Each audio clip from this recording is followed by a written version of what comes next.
हमारे चैनल को सब्सक्राइब करें। आज की कहानी है अहंकार का फल।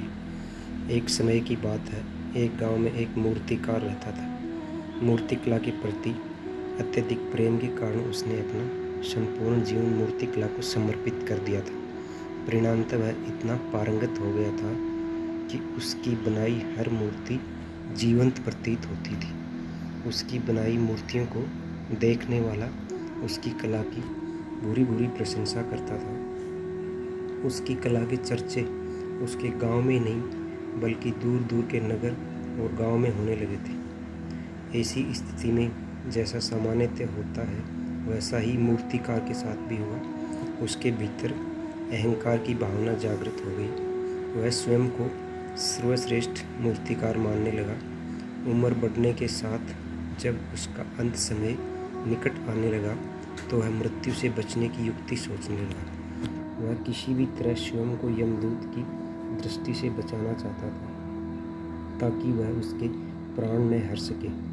अंततः उसने एक युक्ति सूझ ही गई। उसने अपनी बेमिसाल मूर्तिकला का प्रदर्शन करते हुए 20 मूर्तियों का निर्माण किया। वे सभी मूर्तियां दिखने में हूबहू उसके समान थी।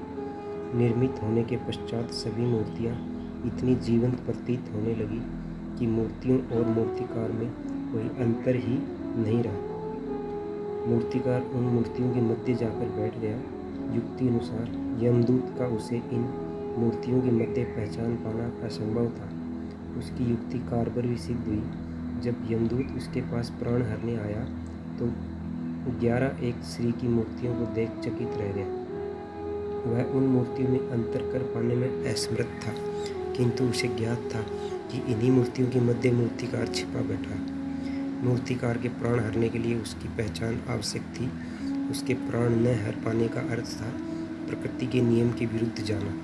प्रकृति के नियम अनुसार मूर्तिकार का अंत समय आ चुका था।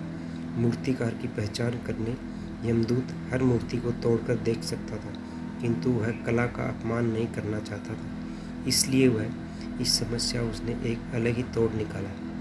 उसे मूर्तिकार के अहंकार का बोध था, अतः उसके अहंकार पर चोट करते हुए बोला, वास्तव में सब मूर्तियाँ कलात्मकता और सौंदर्य का अद्भुत संगम है, किंतु मूर्तिकार एक त्रुटि कर बैठा। यदि वो मेरे सम्मुख होता तो मैं उसे उस त्रुटि से अवगत करा पाता। अपनी मूर्ति में त्रुटि की बात सुन अहंकारी मूर्तिकार का अहंकार जाग गया। उससे रहा नहीं गया और झट से अपने स्थान से उठ बैठा और यमदूत से बोला, त्रुटि असंभव। मेरी बनाई मूर्तियाँ सर्वदा त्रुटिहीन होती हैं।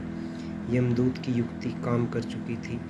उसने मूर्तिकार को पकड़ लिया और बोला, बेजान मूर्तियाँ बोला नहीं करती और तुम बोल पड़े।